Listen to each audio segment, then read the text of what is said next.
Podcast da MIT Technology Review Brasil. Apresentado por Origin Health.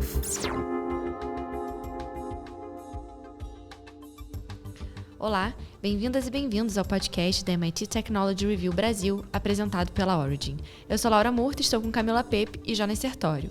Hoje a gente vai falar sobre o cenário da inteligência artificial em cursos de medicina, o que já é uma realidade, mas poucas instituições têm diretrizes sobre esse uso, da inteligência artificial como uma ferramenta de estudo ou como uma disciplina na grade curricular.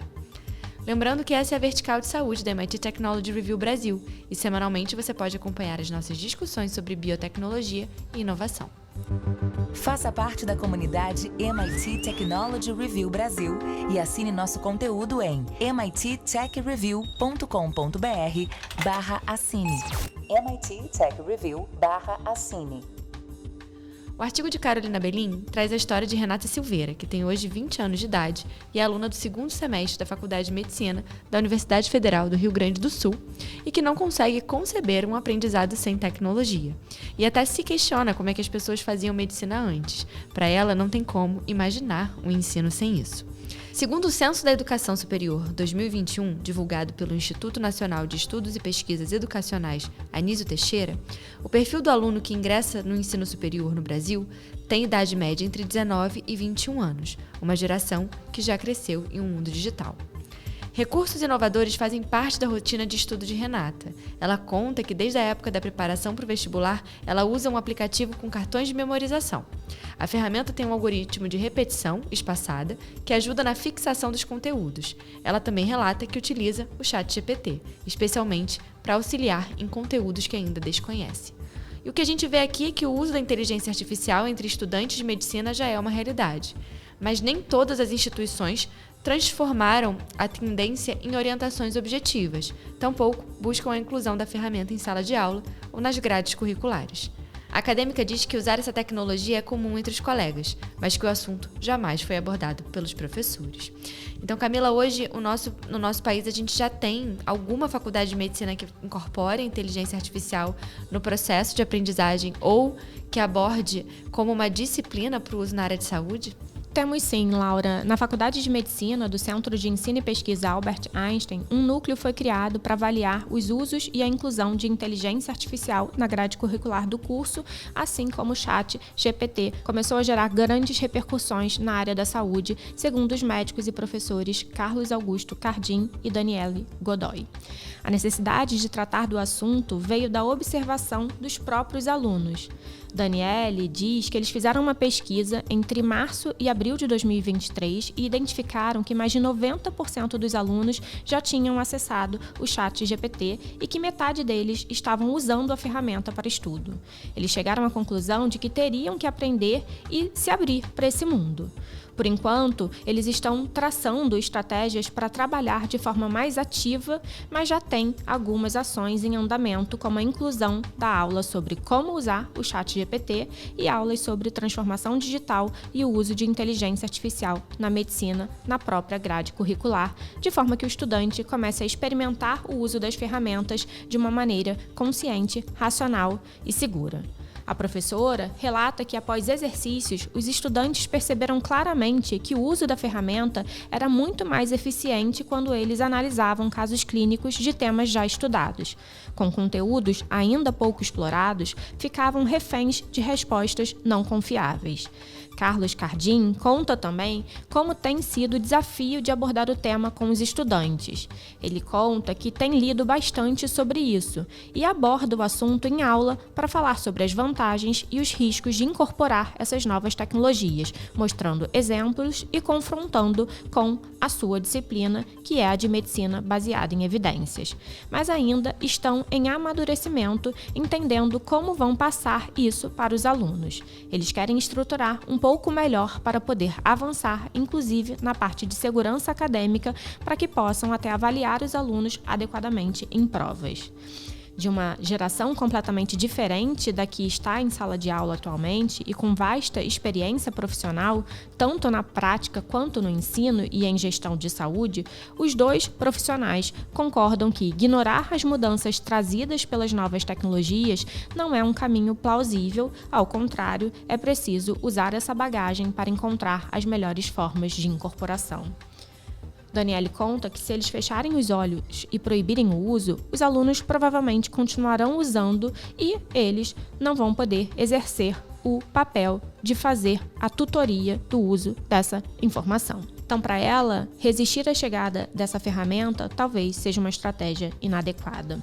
A docente também conta que no início de outubro, a faculdade passou um guia de prática para os estudantes, contendo diretrizes sobre o uso ético e seguro da inteligência artificial para a aprendizagem da instituição. Em novembro, será lançado um guia dos docentes, como forma de apoiar os educadores no uso das novas ferramentas. Jonas, a Camila trouxe a realidade da Faculdade do Einstein, mas, de modo geral, quais outras iniciativas estão sendo discutidas pelas universidades na graduação e pós-graduação? Bom, Laura, a Universidade de São Paulo disse em nota oficial que a Pró-Reitoria de Graduação formou um grupo de trabalho composto por vários docentes para discutir a incorporação de tecnologias de informação e comunicação nos projetos pedagógicos dos cursos de graduação. Segundo a instituição, um congresso previsto para o final de outubro deve delinear os próximos passos. Todavia, nas áreas de pós-graduação, a abordagem sobre inovações vem sendo frutífera. Não são poucas as pesquisas científicas em curso na área de saúde que utilizam a IA para resolver problemas do mundo real. De acordo com o médico radiologista Bruno Aragão, pesquisador do Instituto de Radiologia do Hospital das Clínicas da USP e que trabalha com IA para o desenvolvimento de algoritmos que possam ajudar em triagem e diagnóstico, eles estão em uma fase muito interessante, porque estão vendo que a tecnologia funciona, mas os trabalhos ainda estão sendo construídos, ou seja, há um gap. Para a academia, isso é maravilhoso porque é quando os pesquisadores colocam a mão na massa. A tecnologia está na mão, então agora resta identificar os problemas e tentar resolvê-los. O pesquisador avalia que, geralmente, as novidades tendem a ingressar nas universidades pelas pós-graduações, um caminho natural para que a aplicação das inovações na prática clínica possa ser respaldada pelo conceito da medicina baseada em evidências. Também acredita na necessidade de os médicos desenvolverem ao menos o que ele chamou de letramento digital para lidar com as novas tecnologias. Ele explica que isso seria um tipo de maturidade para distinguir as limitações, quando a tecnologia pode entrar, quando se pode confiar e que tipo de especialista de outras áreas, como a de engenharia, pode colaborar em uma equipe multidisciplinar. Uma coisa que é discutido também é o desafio de incorporar a inteligência artificial, porque a adoção dela está longe de ser uma realidade em grandes cursos de medicina no país. Segundo a apuração feita pela MIT Technology Review Brasil, das 4 faculdades de medicina que possuem o conceito 5 no conceito preliminar de curso, ou seja, nota máxima na avaliação, apenas uma sinalizou estar definindo uma política de uso de novas tecnologias por alunos, professores ou incorporação na grade curricular. Então, foram solicitadas respostas sobre os cursos de graduação em medicina da Universidade Evangélica de Goiás, da Pontifícia Universidade Católica do Rio Grande do Sul, da Universidade Estadual de Ponta Grossa e da Universidade de Franca, as 4 instituições com nota máxima. A Unievangélica citou que está em processo de formulação de propostas para o tema, e não deu mais detalhes. A USP não está ranqueada no CPC por discordar da metodologia do Ministério da Educação e não realizar o Exame Nacional de Desempenho de Estudantes. Já o curso do Einstein é recente, ele foi aberto em 2015, e os alunos de medicina ainda não participaram do ENAD, então a graduação não tem pontuação no CPC, mas tem nota máxima do Ministério da Educação na avaliação de reconhecimento de curso. Mas, Camila, então, fora do país, como é que tem sido o uso de inteligência artificial nas universidades? Então, Laura, a MIT Technology Review Brasil entrou em contato com a Escola de Medicina de Harvard, com o programa Harvard-MIT em Ciências e Tecnologia da Saúde e com a Escola de Medicina de Oxford, para entender como essas instituições têm se posicionado sobre o uso de novas tecnologias com inteligência artificial. Harvard considera que todos os alunos são proficientes com estas ferramentas e orienta os professores a ajustar as expectativas conforme necessário. A faculdade diz ainda que incentiva o uso no formato de experimentação responsável, para que os estudantes tenham um envolvimento que leve a uma compreensão mais profunda. A sugestão para os docentes é que eles alimentem ferramentas como o ChatGPT com tarefas de seus cursos e observem o que ele produz, considerando que que, se tiverem a oportunidade, muitos alunos farão a mesma coisa. Então, com base nessa percepção, decida a melhor forma de se adaptar, ajustar e, conforme apropriado, incorporar em seus planos de ensino. Em seguida, decida e divulgue uma política, curso por curso, sobre o uso pelos alunos. A instituição também diz que, à medida que esta situação evolui, eles precisam aprender a melhor forma de utilizar estas ferramentas para melhorar a aprendizagem. Também precisam ensinar seus alunos a usar essas ferramentas de maneira ética e responsável. A Escola de Medicina de Oxford respondeu que, nos 2 primeiros anos, o currículo é composto por um programa de medicina pré-clínica, que atualmente não inclui nada sobre os usos de inteligência artificial na área da saúde. A partir do 3º ano, os estudantes têm livre escolha entre uma série de opções avançadas de disciplinas onde o assunto pode ser abordado.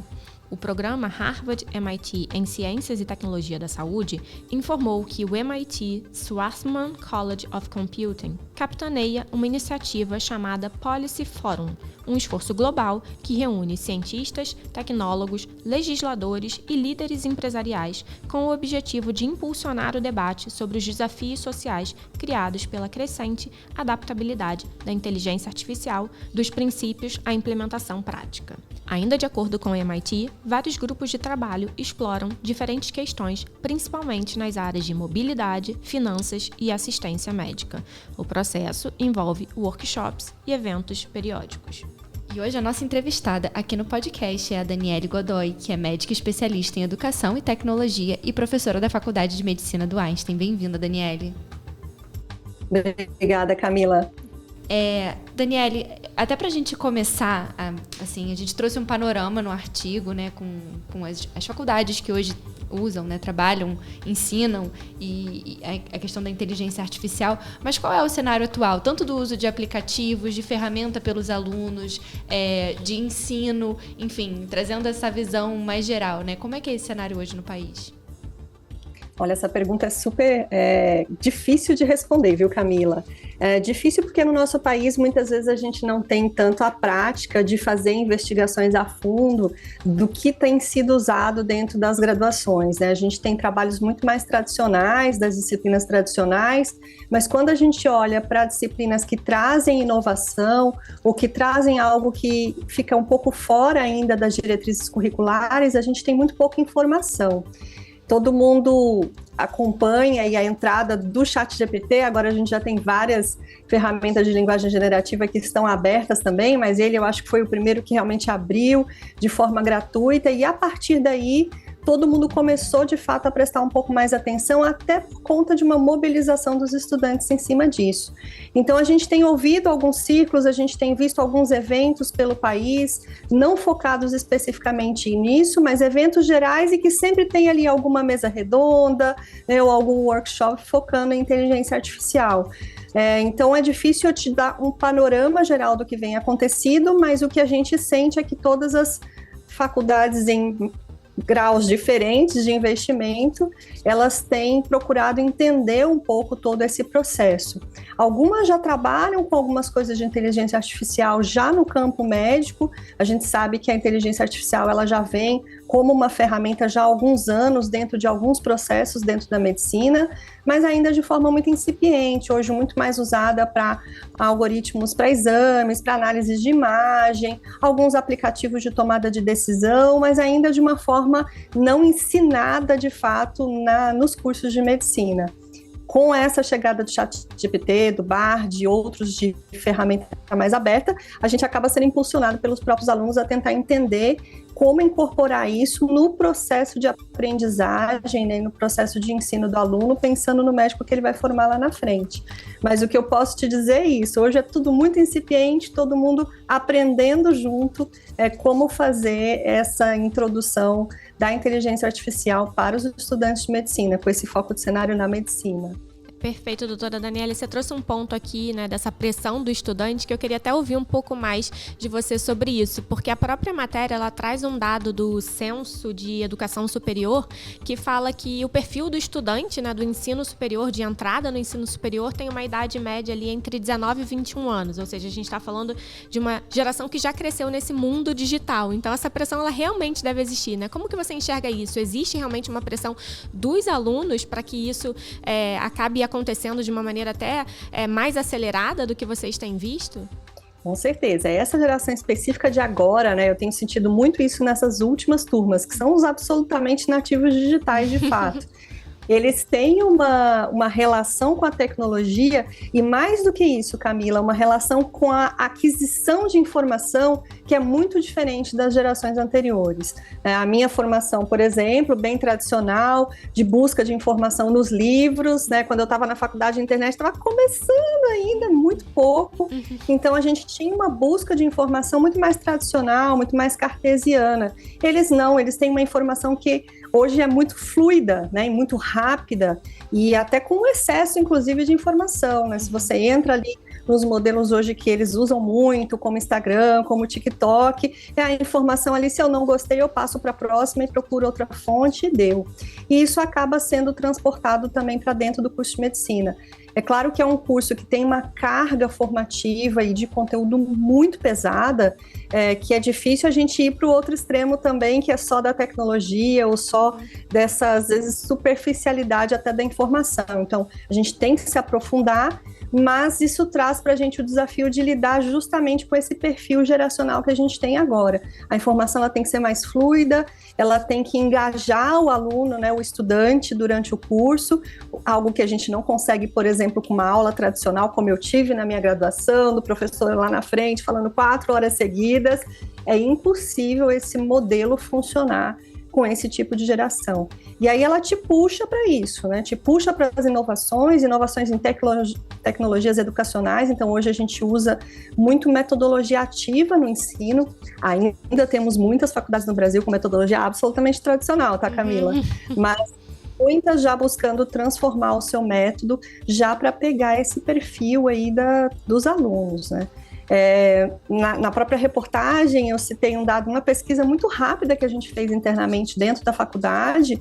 Isso foi lá em março, abril, né, o ChatGPT abriu de uma maneira mais geral ali finalzinho de outubro, novembro, e a gente tinha mais da metade dos estudantes experimentando a ferramenta, o que é muito legal, né? Mas se você experimenta com alguém te apoiando nessa experimentação, é o papel do docente, ótimo. Eles estão indo por um caminho que eles vão usar lá na frente como profissionais formados. Agora, experimentar sem nenhum apoio, aí é um problema, porque a gente sabe que tem também alguns problemas. Ferramenta nova, começando a ser usada, ainda tem muito que qualificar para, de fato, a gente trazer esse uso de forma sistemática para a sala de aula. Mas, sem dúvida, o aluno puxa a gente para isso, né? Não tem como não puxar.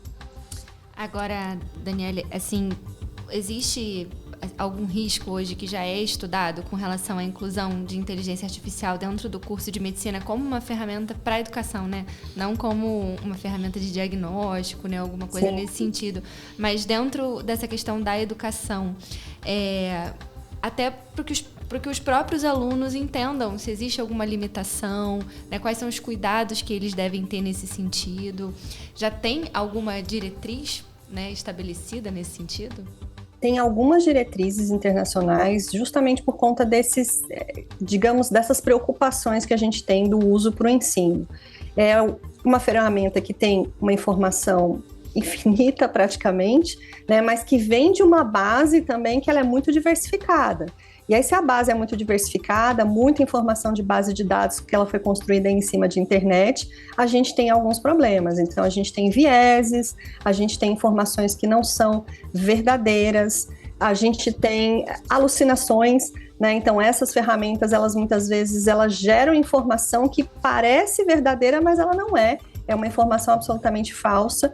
E aí, quando a gente olha para o ensino da medicina, que vai lidar com cuidado de pessoas, em que você envolve risco, inclusive, para as pessoas que estão sob cuidado daqueles profissionais, a gente tem bastante receio. Então, se a formação ela vai para esse viés, se ela tem informações inadequadas, isso pode se refletir em risco para o paciente. Então, essa é uma das grandes preocupações que a gente tem em termos de ensino, é usar a ferramenta, mas de uma forma segura. Uma outra questão que a gente tem discutido bastante internamente é a própria questão da integridade acadêmica. O aluno, né, o estudante, ele está em formação, processo de formação. Se ele busca o tempo todo a informação em ferramentas de inteligência artificial, além dele ter comprometimento, muitas vezes, da qualidade dessa informação, ele vai ter comprometido também desenvolvimento de pensamento crítico, a sua capacidade de análise de grandes informações e de tomada de decisão, porque ele está deixando uma ferramenta que é para ser um apoio tomar a decisão para ele.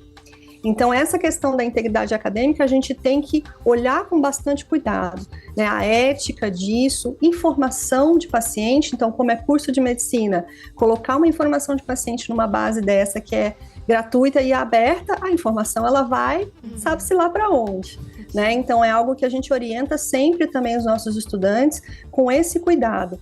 A gente lançou recentemente um guia, nesse mês, né, para o aluno de apoio ao uso da ferramenta para o estudante. E o foco do guia é guia para uso seguro, né? Uso seguro da ferramenta. Então, prevendo tudo isso, prevendo não uso excessivo para não limitar a capacidade de análise, de desenvolvimento de pensamento crítico deles, cuidado com a ética e a integridade acadêmica e cuidado com a confiabilidade das informações. Então, a gente estimula que eles usem, mas de uma maneira consciente e segura, tanto para a formação deles, como, por exemplo, para a informação de pacientes. É absolutamente, né, proibido que eles coloquem qualquer informação ali dentro, porque a gente não tem legal, controle bacana que existem essas diretrizes, né? A gente já falou em muitos episódios aqui, né, Laura, sobre essa questão da inovação, e quando a gente fala de inovação na área da saúde, a gente tem esse cuidado, né? Porque a gente está falando de vidas, então tem toda essa questão envolvida que pode até, a gente falou muito sobre isso aqui, colocar uma barreira nessa inovação na área da saúde por um medo de errar e de estar mexendo com outras vidas e ter toda essa questão. Mas a gente não pode parar, né? Inovar é preciso, então, mesmo dentro dos cursos, toda essa inovação e o uso de inteligência artificial, como você trouxe aqui, a questão do ChatGPT, faz muito sentido. E eu queria perguntar se você tem outros exemplos de aplicação de inteligência artificial dentro do curso que você possa trazer aqui para os nossos ouvintes como aplicações positivas dessas inovações. Eu posso até dar algumas inovações que a gente tem feito, mas deixa eu até retomar um pouquinho nesse comentário que você fez, Camila, né, da importância das diretrizes. É algo que a gente realmente acha crucial, principalmente quando é algo novo. Se é algo novo, a gente começa por diretrizes mínimas do uso para depois a gente se aprofundar. E a inteligência artificial não é algo que ela está aí há muito tempo, que você tem hoje uma especialização em inteligência artificial. Então, a gente teve, inclusive, dificuldades em construir essas diretrizes. A gente buscou em várias fontes internacionais, várias faculdades que têm uma tradição muito grande no ensino da medicina e já com inovações, e a gente achou muito pouca coisa. Né? Isso não foi uma surpresa, porque é realmente algo novo, mas para o uso no ensino dos alunos a gente teve bastante dificuldade. A gente achou alguns guias mais internacionais, mas muito gerais, e aí a gente realmente construiu o nosso em cima de fontes diferentes que a gente vinha estudando e coisas que a gente viu na prática, né? Então, o que a gente coloca como exemplo mais prático, né? Até desse guia, a gente fala para o aluno começar a experimentar com coisas que vão ajudar o aprendizado dele. Então, ele pode, por exemplo, colocar um texto que é muito grande lá e pedir uma síntese desse texto. Ele pode fazer um quiz antes de prova para testar os conhecimentos dele. Ele pode pegar uma avaliação que ele não foi tão bem e colocar lá e pedir para a ferramenta criticar o que ele errou e como é que ele poderia ter melhorado.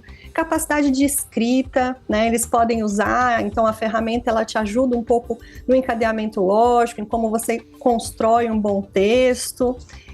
Acessibilidade é um exemplo de como isso pode ser usado também. A gente tem hoje muitos estudantes que têm algumas necessidades especiais, então, como ele busca uma base de dados que é muito grande, experiências de outros locais, muitas vezes a gente consegue adaptar algumas atividades para um aluno específico, que antes a gente tinha dificuldade, né? E o próprio estudante que tem alguma necessidade mais especial, que convive com isso, ele pode buscar meios de aprender. Então, talvez um exemplo que eu aposte bastante para qualificar o uso no ensino seja essa ferramenta como um tutor individual. Ele é o professor ideal, né? É aquele professor que você pode perguntar 10 vezes a mesma coisa e ele vai te responder de maneira diferente, que você pode perguntar de madrugada, que ele não vai se incomodar de te responder, e ele pode ser um tutor para personalizar o ensino, porque isso é muito difícil, principalmente para turmas grandes, né? Nossa turma na faculdade não é tão grande, são 60 alunos, mas dentro daqueles 60 alunos, a gente tem estudantes que têm necessidades muito diferentes umas das outras, então são ferramentas que podem trazer esse processo de apoio mais individualizado, mais personalizado, e isso sem dúvida vai auxiliar no aprendizado do aluno. Mas isso desde que bem direcionado, né, Daniele, como você trouxe aqui, né, com as diretrizes, os guidelines, eu acho que isso é fundamental, até porque a medicina é uma carreira que requer muito essa tomada de decisão, então é muito importante que os alunos não percam, né, essa possibilidade de desenvolvimento dentro da faculdade. Sem dúvida, sem dúvida. E é o que a gente quer. Eles já vêm nativos digitais, como vocês mesmos lembraram. Eles estão entrando num mundo de trabalho que já está imerso na inteligência artificial. E o nosso papel como instituição de ensino, né, o meu papel como docente, é apoiá-los nesse processo, nessa transição. Como é que eu pego o nativo digital, mas que está acostumado ali com seus jogos, com rede social, para aplicar isso dentro do seu processo de trabalho de uma maneira consciente?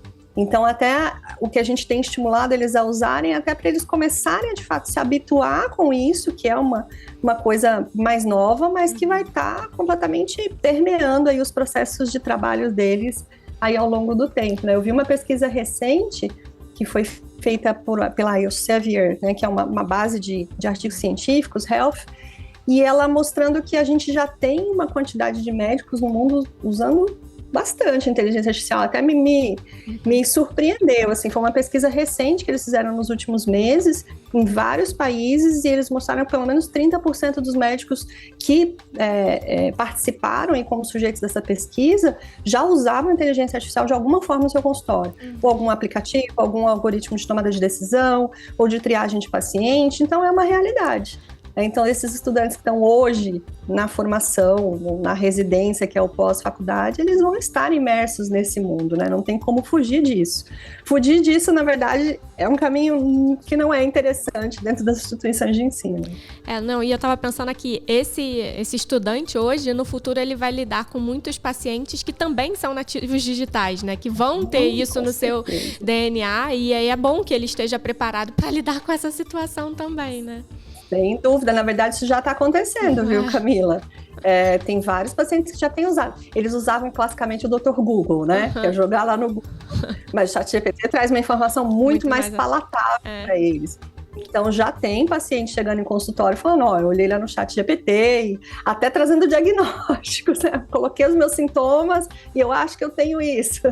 Então a gente vai ter que lidar com isso e até ajudar também os pacientes a usar como ferramenta de apoio. Imagina, o médico hoje ele não tem um tempo grande de consulta para fazer tudo que a gente gostaria de passar numa orientação. E nem é adequado também a gente passar um monte de orientação para um paciente, porque ele não absorve aquilo que você realmente passa durante uma consulta. Então, você orientar também o paciente para apoio, um paciente, por exemplo, que tem lombalgia, e que você quer passar uma série de orientações de ergonomia, de postura, de atividades, e aí você fazer um guia já direcionado e pedir para ele ir lá no ChatGPT. Então, isso também pode personalizar o próprio cuidado para o paciente, de maneira controlada e segura, claro. Com certeza. Obrigada, Daniele, pela sua participação aqui no podcast. A gente falando sobre educação, né? Educação na saúde e como essas ferramentas podem ajudar, e como eu disse antes, desde que utilizadas da forma correta no conhecimento, no aprendizado e futuramente na prática clínica também, né?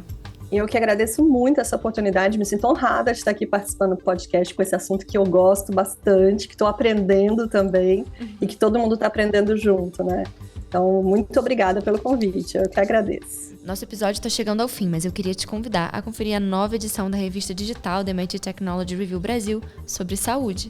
Vai lá em mittechreview.com.br/assine para entrar na nossa comunidade. Semana que vem tem mais um episódio e eu espero você. Até lá! Você ouviu o podcast da MIT Technology Review Brasil. Apresentado por Origin Health. A maior publicação de tecnologia do mundo agora está no Brasil.